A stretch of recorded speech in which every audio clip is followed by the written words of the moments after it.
네, 여러분 안녕하세요. 오랜만에 또 인사를 드립니다. 저희 외국한 거래법 시행령하고 외국한 거래 규정이 개정된 부분이 있어서 이 개정 특강을 진행하게 되었습니다. 뭐 사실 수업 목적으로 봤을 때 크게 중요한 부분이 바뀌었다라고 보기는 어려울 것 같아요. 하지만 몇 가지 챙겨볼 부분이 있어서 그 부분 위주로 해서 말씀을 드려보도록 하겠습니다. 일단 첫 번째로 그 외국한 거래법 시행령의 개정 이유에 대해서 잠깐 살펴보도록 하겠습니다. 여기 날짜를 보시면 2021년 9월 16일자로 시행이 되고 있습니다. 그리고 이거는 9월 14일 날 개정이 됐어요. 그러니까 비교적 최근이죠.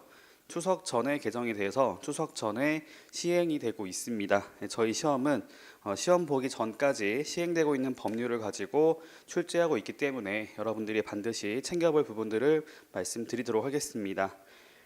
여기 개정 이유 및 주요 내용을 보면은 크게 두 가지로 구분된 것을 알 수가 있는데요. 단락이 두 가지가 있는데 첫 번째 같은 경우는 여기서 키 포인트라고 했을 경우는 이거를 볼 수 있겠습니다. 여기 보니까 위탁할 수 있는 근거를 법률로 명확하게 한다라는 부분하고 뒤에가 보니까 이제 위탁을 했죠. 수탁받은 기관에서 업무를 수행을 하는데 업무를 수행하는 과정에서 이제 그런 문제가 있는지 없는지를 이렇게 감시하는 그런 내용이 들어가 있는데요. 그렇게 했을 때 검사를 했을 때 위협한 사실을 발견했을 경우에 취할 수 있는 조치를 대통령령으로 정하는 부분이 있습니다. 그래서 크게 구분해 보면 그 위탁에 관련해서 이렇게 법률로 나와 있는 부분이 있겠구나라고 보시면 되겠고, 두 번째로는 어떤 자가 어떤 업무를 할 수 있는지 여기 나와 있는 것처럼 취할 수 있는 조치라고 하는 부분들을 이제 보면 될 것 같습니다. 행정처분 이렇게 말할 수가 있겠고요. 그 다음에 밑에가 보면 이게 하나의 부분이고, 두 번째 같은 경우는 저희 외국한 업무 취급 기관 중에서도 외환 건전성 부담금 관련해서 그 내용이 나와 있는 것이 있습니다. 저희 올해 시험에 나왔던 부분입니다. 그렇죠? 외환 건전성 부담금 납부 의무자라고 출제가 됐었는데 그 부분은 올해 나왔던 부분 말고도 나머지 부분들도 출제가 될 수 있는 부분들이 있고요. 특히 중요한 게 뭐냐면 외환 건전성 부담금을 산정하는 방법들, 그 다음에 이렇게 감면해주는 방법들이 출제가 될 수 있다고 생각이 듭니다. 특히 올해 개정이 된 부분이 있기 때문에 여기도 챙겨볼 필요가 있을 것 같다라고 말씀을 드리고 싶고요. 크게 두 가지로 보고 이제 자세한 것들은 여기 있는 그 내용을 같이 보면서 정리해 보도록 하겠습니다. 여기 가 보니까요. 지금 왼쪽에서는 그러니까 9버전이죠. 옛날에 있었던 시행령이고 오른쪽은 현재 변경된 시행령을 말하고 있습니다. 여기 보면 왼쪽에 외환 건전성 협의회라고 써 있는데요. 이 부분은 20조의 4로 옮겨가게 됐습니다.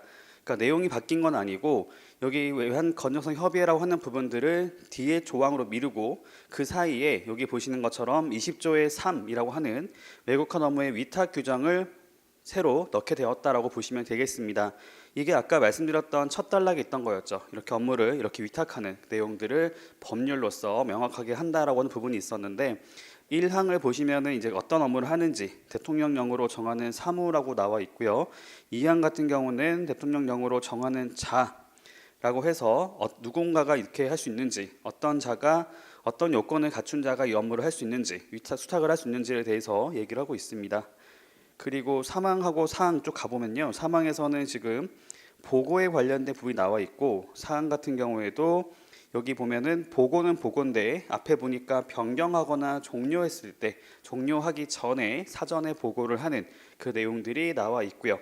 보다 자세한 내용은 기재부 장관이 정하여 고시한다. 즉 이거는 규정으로 내용을 위임한다라고 보시면 되겠습니다.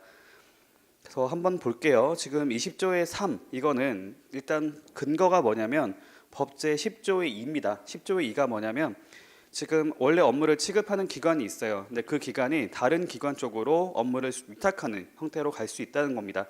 그래서 그렇게 하게 됐을 때 어떤 업무들을 이렇게 위탁할 수 있는지 말했을 때 여기 보시는 것처럼 대통령령으로 정하는 사무라고 하는 것이 있었어요. 원래 법률상에서 대통령령으로 정하는 사무를 위탁할 수 있다고 나와 있었는데 그것이 그 시행령에서 어떤 내용을 말하는지가 없었거든요. 그래서 그 내용을 이렇게 명확하게 규정을 만들었다고 보시면 되겠습니다. 여기 보니까 5가지가 있네요. 그렇죠. 1호부터 제5호까지 간단하게 보면 외국한 매매 또는 지급 수령 신청의 접수, 2호 외국환 매매 또는 지급 수령을 신청하는 자에 대한 실명 확인의 지원, 3호 대금의 수납, 전달, 4호 그거에 딸린 사무, 5호 그 밖에 기재부 장관이 정하여 고시하는 사무라고 써 있습니다. 여기 내용을 보시면 아시겠지만 이렇게 주체적으로 업무를 수행한다고 하기보다는 여기 나와 있는 것처럼 이제 매매 또는 지급 수령이 있다고 했을 때 그런 신청을 접수받는 기관으로서 역할을 한다는 것이고, 2호 같은 경우는 그렇게 신청했던 자에 대한 어떤 신분환이 되겠죠. 실명 확인이라고 하는 것들을 하게 되고, 3호 같은 경우에는 이제 수납이라 하는 것들은 납부하는 것을 말하는 것이 아니고 이렇게 받는 거 있잖아요. 이렇게 돈을 받는 거 받아가지고 보관하는 형태하고 그것을 전달하는 업무까지만 수행을 할 수 있게 되어 있습니다. 납부는 아니라는 거죠. 그 다음에 나머지 4호 같은 경우도 그에 딸린 부수적인 업무가 나와 있는 거고, 5호에서는 그 밖에 보다 자세한 내용들은 규정에서 다루겠다라고 얘기하고 있습니다. 내용 정리하는 거 어렵지 않으시겠죠? 여기 보면 대통령령으로 정하는 사무 정리를 할 필요가 있겠고요. 두 번째, 대통령령으로 정하는 자라고 해서 아까 말씀드렸던 그 위탁 업무를 이제 위탁할 수가 있는 그 기관이 어떻게 되는지, 그러니까 수탁될 수 있는 기관이 나라겠죠. 수탁 기관의 요건이 나와 있습니다. 여기 보시면 여기 1호, 2호 쭉 나와 있는데요. 이건 원래 있던 규정이에요. 저희가 그 결의 규정에 있는 것들을 지금 상향 입법해가지고 지금 보다 상위법으로 이렇게 올린 겁니다. 원래 규정에 있던 부분들을 시행령으로 올려가지고 이렇게 내용들을 두고 있다라는 거죠. 이것도 암기를 할 필요가 있을 것 같아요. 원래 규정에 있던 부분들까지 출제가 될 확률은 낮았었지만 이것이 상향 입법이 됐기 때문에 출제가 될 수 있는 부분도 여지가 있다라고 생각할 수가 있겠습니다. 그리고 밑에 사망 같은 경우도 마찬가지예요. 이것도 원래 사망과 사항도 원래 규정에 있던 거였는데 이렇게 시행령으로 상향 입법을 해서 내용들을 두고 있습니다. 사망 같은 경우는 지금 위탁을 하기 전에 사전하고 15일 영업일 전하고 그다음에 사후 보고죠. 갱신할 때는 사후에 보고할 수 있다. 원래 원칙은 15 영업일 전까지 보고를 해야 되는데 예외적으로 동일한 것들을 갱신하는 경우에는 사전에 하는 것이 아니라 여기 보시는 것처럼 갱신하고 한 달 안으로 1개월 안으로 사후 보고를 할 수 있도록 하고 있습니다. 그리고 사항은 아까 말씀드린 것처럼 내용을 변경하거나 이렇게 종료하게 됐을 때는 7영업일 전에 이렇게 보고하는 절차를 가지고 있고요. 이거는 저희가 법에 가서 보셔도 외국환 업무 취급 기관의 어떤 그 등록이라든지 인가를 받은 기관이 그 인가받은 내용들을 변경하거나 이렇게 폐지 업무를 하지 않겠다고 했을 경우에는 7영업일 전에 신고하는 그런 내용이 나오는 게 있었거든요. 그 내용하고 동일하게 정리해 주시면 좋을 것 같습니다. 네, 일단은 여기 중요하다라고 말씀드렸어요. 외국환 업무의 위탁 규정은 한번 정리를 하실 필요가 있겠습니다. 저희가 작년에 대외무역법에서 그 위탁에 관련된 문제가 나온 적이 있었잖아요. 관세청장에게 위탁하는 업무를 쓰세요라고 나온 적이 있었기 때문에 이것도 한번 정리를 할 필요가 있겠다라고 생각이 듭니다. 그 다음에 20조의 4 같은 경우는 아까 보셨던 왼쪽에 있었던 20조의 3에 있던 내용들이 그대로 이제 뒤로 하나 밀린 거죠. 그래서 이건 특별하게 바뀐 게 없다고 볼 수 있겠고요. 그 다음에 밑에 21조의 4 여기도 중요하게 생각을 할 필요가 있겠습니다. 잔액의 산정 방법을 보시면은 왼쪽에 볼게요. 왼쪽에서는 11조의 2 제1항에 따른 이렇게 말을 쓰고 있었는데 오른쪽에는 부담금이라고 말을 쓰고 있습니다. 이게 왜 그런 거냐면 원래 저희가 그 시행령에 가서 보시면은 9조의 2라고 하는 그런 조항이 있는데요. 거기에 가서 보면 외국한 여기 나와 있는 것처럼 외환 건전성 부담금이라고 해놓고 가로하고 이하 부담금이라고 나온 게 있었어요. 근데 그렇게 생략이 되는 게 있었는데 지금 뒤에 보니까 원래는 1항만 들어갔었기 때문에 부담금이란 말을 안 썼던 거겠죠. 근데 이것이 이제는 부담금이라고 명칭이 바뀌었습니다. 즉 1항 말고도 지금 11조의 2라고 하는 전체를 규정하는 것이다 라고 볼 수가 있겠습니다. 그래서 11조의 2라고 하는 조항을 가서 보면 아까 말씀드렸던 외환 건전성을 부담금을 이렇게 부과하는 그런 내용이 나온 것이 있고 1항 같은 경우는 일반적으로 부과하는 그런 원칙이 나와 있는데요. 그거 말고도 저희가 이제 예외적으로 추가적으로 부과할 수 있는 부분들도 나오는 게 있어서 이것도 잘 챙겨 보실 필요가 있겠다라고 생각이 들고요. 그 밑에서는 지금 공제전 잔액은 이건 중요한 내용은 아닌 것 같습니다. 여기 지금 공제전 띄우고 잔액이었는데 이것이 합쳐져서 공제전 잔액이라고 명칭이 바뀌었습니다. 그리고 여기 왼쪽에 보시면 단서가 있었잖아요. 단서 보시면은 2019년, 2020년도까지 한정해서 적용한다라고 써 있었는데 이것이 삭제가 됐죠. 이게 왜 삭제가 된 거냐면은 이게 2021년도까지 연장이 됐습니다.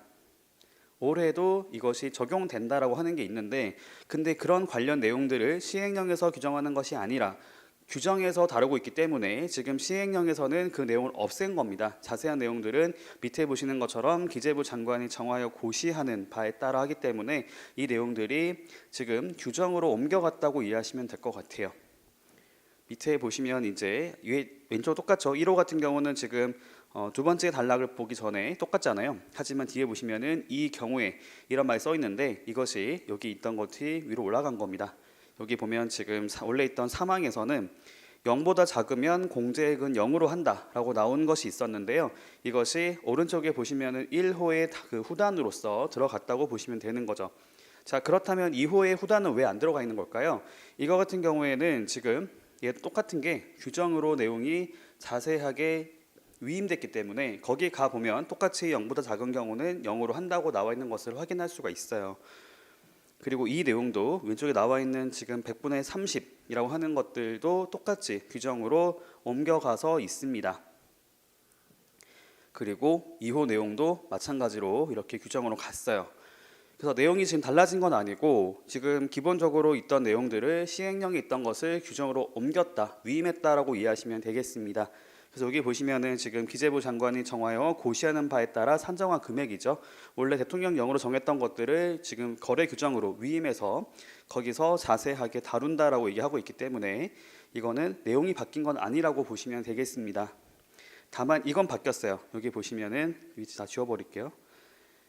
다른 것보다도 지금 사망 같은 경우는 바뀐 것이 있어요. 여기 공제전 잔액이라는 것이 상한선이 생겼죠. 100분의 60까지 100분의 60으로 한다라고 하는 것들이 이번에 새로 추가된 신설된 내용이다라고 보시면 되겠습니다.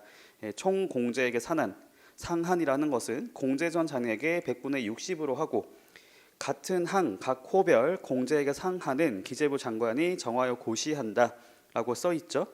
네, 이게 아까 말씀드렸던 이게 그겁니다. 여기 왼쪽 보시면은 200분의 30이라고 하는 것들이 지금 각 호에 해당하는 공제액의 상한으로서 고시가 됐고요. 그거 말고 나머지 같은 경우는 저희가 여기 보시는 것처럼 60이라고 하는 내용들이 새로 추가되었다라고 보시면 될 것 같아요. 넘어가도록 하겠습니다. 나머지 같은 경우는 지금 여기 보시면 지금 21조의 10, 25조 같은 경우는 원래 있던 표현들을 지금 바뀌게 되면서 이렇게 바뀌게 되면서 그냥 내용 자체가 바뀐 건 아니고 그 근거로 하는 그 조문을 이렇게 다른 것으로 바꿨다라고 이해하시면 되겠습니다. 뭐 내용이 달라진 게 아니기 때문에 중요한 건 아니라 볼 수가 있겠고요. 죄송합니다. 그리고 지금 여기도 외환 건전성 부담금이 부담금으로 바뀌었는데 의미상의 차이는 없어요. 이건 똑같은 걸로 이해하시면 되겠습니다. 그리고 여기도 바뀌었죠. 여기 보시면은 다른 건 똑같은데 얘만 새로 신설된 걸로 이해하시면 됩니다. 나머지는 똑같고요. 얘만 지금 신설됐다라고 이해하시면 돼요. 대통령령으로 정하는 필요한 조치라고 하는 것들이 여기 보시면 1호, 2호, 3호라고 하는 것들이 나와 있는데요. 이게 아까 제가 말씀드렸던 그런 수탁받은 기관에서 나중에 업무 위반이 발생한 것이 있다고 했을 경우에 위탁했던 기관에서는 나는 모른다라고 할 수 있잖아요. 그러니까 그런 것들을 지금 책임 전가하는 것들을 막기 위해서 여기 나와 있는 것처럼 이런 조치를 취할 수 있도록 하고 있습니다. 여기 보면은 업무 방식을 개선하는 것들을 요구하거나 권고하고 위반한 게 있을 때는 해당 관련 기관에 통보하고 세 번째로는 그 밖에 여기 보시면은 기재부 장관이 정해서 따로 정하는 조치를 수행할 수 있도록 하고 있어요. 네, 이 내용만 추가됐습니다. 나머지는 똑같은 걸 확인할 수가 있어요. 이렇게 대각선으로 보면 되는 거죠. 대각선으로 보시면은 여기 내용들이 넘겨보면 지금 4항으로 간 거고 다 똑같이 이동이 된 걸로 확인할 수 있습니다. 그렇죠. 맨 마지막에 17항이 새로 생겼지만 원래 있던 그 2항의 내용들을 하나씩 뒤로 밀었기 때문에 지금 2항의 내용만 신설됐다고 이해하시면 되는 거죠. 네, 여기 나와 있는 내용만 신설됐다고 이해하시면 되겠습니다. 나머지 내용들은 이제 원래 있던 내용이기 때문에 바뀐 게 없다고 보시면 될 것 같고요. 그다음에 시행령 37조 같은 경우에도 아까 말씀드렸던 여기 보니까 그 근거로 하는 항일 하나씩 밀렸기 때문에 이렇게 사망이었던 것이 사항으로 갔다고 보시면 될 것 같고요. 나머지도 마찬가지입니다. 그렇죠? 옆에 보면 다 사망이었던 것이 다 사항으로 옮겨졌다라는 것을 확인할 수가 있고요. 예, 이게 답니다. 그렇죠? 다시 한번 볼까요? 개정 이후 다시 가서 보니까 지금 첫 번째 내용이 그거였잖아요. 위탁할 수 있는 근거를 법률로 명확하게 하고, 아까 보셨던, 그렇죠, 첫 번째 봤었던 그 내용 말하는 거고요. 두 번째로는 이제 검사 실시 결과 위법한 사실을 발견하게 됐을 때 취할 수 있는 조치, 아까 본 게 있었죠. 맨 마지막에 나왔었던 거 있잖아요. 검사라고 하는 그 시행령 35조에 나왔던 그걸 가지고 생각하시면 되겠습니다. 그리고 여기 더 들어가면 외국환 거래법이 개정됨에 따라서 위탁할 수 있는 사무, 여기 보면 외국환 매매, 지급 수령 신청의 접수 이런 거 나왔던 거 있잖아요. 이런 것들을 새로 만들었죠. 아까 보셨던 것처럼. 그 다음에 위법한 행위를 했을 때도 아까 여기 개선 요구, 권고라든지 아까 봤던 게 뭐였냐면은, 그렇죠, 이렇게 통보하는, 관련 기관에 통보하는, 그 다음에 기재부 장관이 정하는 내용들을 적용하는 형태로 나오는 것이 있었는데, 그 내용들이 첫 번째에 단락에 나와 있고요. 두 번째 같은 경우에는 여기 보시면 공제하기 전 금액의 100분의 60을 넘지 않도록 이렇게 바꿨습니다. 바꿔가지고 보다 탄력적으로 대응할 수 있도록 하는 그런 것들을 기재부 장관이 정하도록 하려는 목적을 가지고 있다. 그렇죠. 아무래도 저희가 대통령령으로 내용들을 변경하고 개정하는 것보다는, 개정하거나 새로 만들기보다는 이것을 행정기관인 저희 행정청이라 할 수 있는 기재부 장관 쪽으로 위임하게 되면 보다 빠르게, 보다 그 능동적으로 업무를 진행할 수 있을 거잖아요. 예, 그 내용들이 들어가 있습니다. 예, 시행령은 이게 다고요. 그 다음에 저희 시행 그 규칙이라 볼 수 있는 외국환 거래 규정을 같이 보겠습니다. 엄밀히 말하면 규칙은 아니고 고시가 되겠죠. 기재부 장관이 고시하는, 이것도 지금 9월 9일 날 개정이 됐고요. 9월 16일자부터 시행이 되고 있습니다.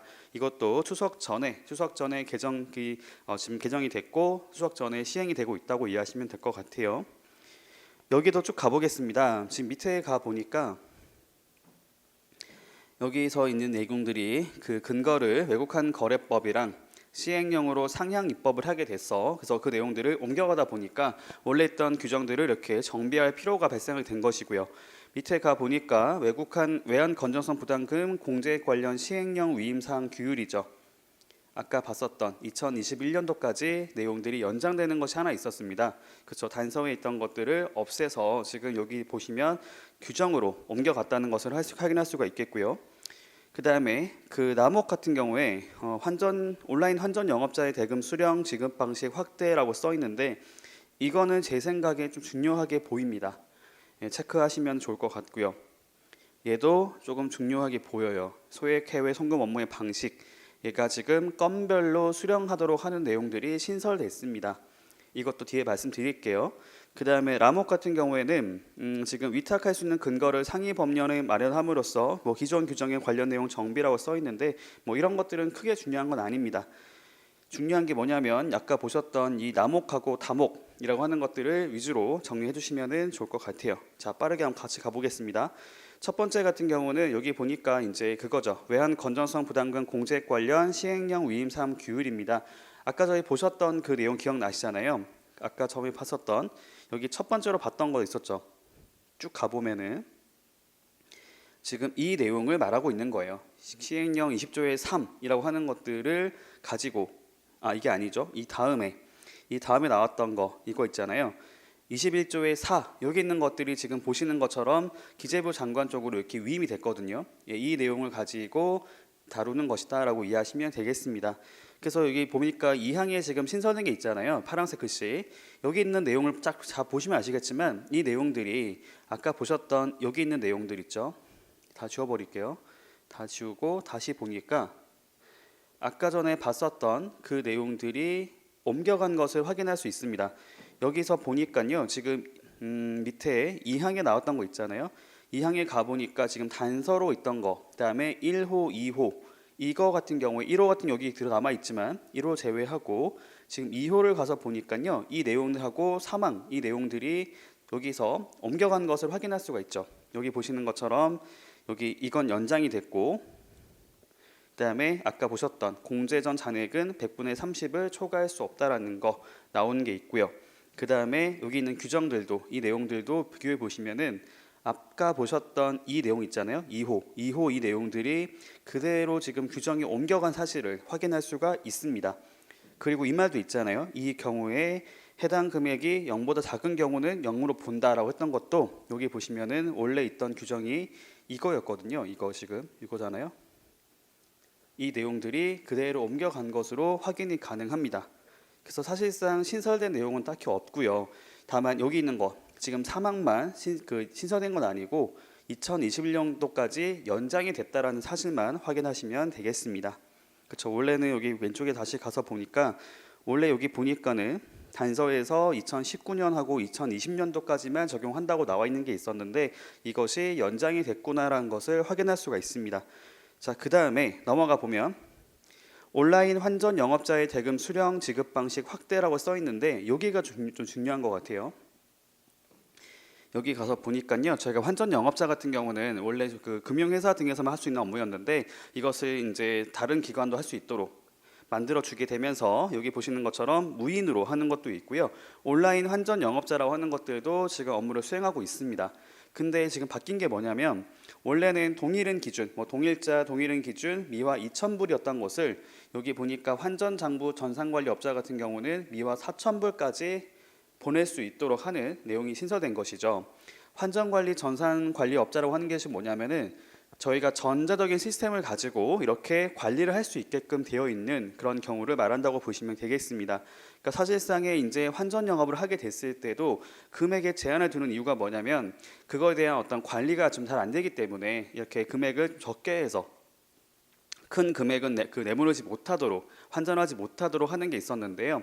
여기 보는 것처럼 무인 환전 기기 영업자를 하더라도 전산으로 이렇게 자료를 제공하는 업체 같은 경우에는 미화 4,000불 범위까지도 환전을 할 수 있도록 업무를 신설했다고 보시면 되겠습니다. 이렇게 밑에 또 나와 있잖아요. 여기서도 지금 온라인 환전 영업자 같은 경우에도 그 전산관리업자 같은 경우는 미화 4,000불까지 이렇게 환전 업무를 할 수 있도록 하고 있고 중요한 게 있어요. 뒤에 또 있죠. 또는 이게 중요합니다. 이거 계좌를 통해서 보내는 것들이 이번에 새로 추가되게 됐습니다. 그러니까 원래는 어떻게 된 거냐면요. 저희가 온라인으로 환전 영업을 한다고 했을 경우에 환전 영업하게 됐을 때는 그 환전 받는 금액 있잖아요. 그것을 별도로 정해진 장소에서 이렇게 돈을 받는 것만 가능했었어요. 예를 들면 은행 창구로 가서 돈을 받거나 아니면은 별도의 정해져 있는 지하철역이라든지 특정 장소에 가서 돈을 받아오는 형태가 가능했었는데 이제는 그렇게 하지 않고 순전히 온라인으로도 업무를 진행할 수 있도록 하는 내용들이 신설되게 된 겁니다. 그렇죠? 계좌를 통해서 이렇게 이체 입금을 한다고 이해하시면 되는 거죠. 이게 이번에 새로 신설된 겁니다. 이거는 좀 중요하게 생각하시면 좋을 것 같아요. 그래서 만약에 문제를 만들면 사실 규정 자체가 저희 시험에 잘 안 나오긴 하는데요. 나온다고 했을 경우는 환전 영업자라고 하는 것들을 같이 묶어서 출제를 해볼 수 있지 않을까라는 생각을 가지고 있습니다. 물론 개정됐다고 해서 다 나온 건 아니지만 이 내용은 나름 중요하게 생각이 되는 그런 규정이라고 말씀을 드리고 싶어요. 그 다음에 넘어가 보면 똑같죠. 환전장부 전산관리업자는 4,000불이고 여기 보시면 얘도 바뀐 게 있어요. 지금 1,000불이 있던 것이 지금 2,000불로 바뀌었다라는 거. 밑에도 지금 이 내용들 보시면은 이거는 시행령이 개정이 된 거기 때문에 이렇게 없애는 내용이 나온 것이 있고 소액해외 송금업자 같은 경우에는 아까 말씀드린 것처럼 건별로 수령하게 하는 내용들이 신설되게 됐습니다. 이것도 조금 챙겨보실 필요가 있을 것 같고요. 그리고 원래는 여기 보시면 금융회사 등을 통해서만 이렇게 지급을 하게 되어 있었어요. 근데 이번에 추가된 게 뭐냐면은 기타 전문 외국화 업무를 등록한 자를 통해서 하는 것도 허용이 된 겁니다. 그러니까 이 기간이 지금 추가된 거죠. 원래는 그 금융회사 등만 가능했었는데 이제는 기타 전문 외국화 업무를 등록한 자를 통해서 지급하거나 수령하는 경우도 인정이 된다고 얘기하고 있습니다. 이 말이 뭐냐면 아까 위에 봤던 게 투명성 확보가 담보되는 것으로 인정하는 방식이라고 하는 것들이 이 내용이 추가됐다고 보시면 되는 거죠. 원래는 금융회사 등을 통해서 하는 경우만 투명성이 인정된다고 했었는데 이제는 기타 전문 외국화 업무를 등록한 자의 경우에도 그 내용을 인정해주고 있다. 다만 단서가 있어요.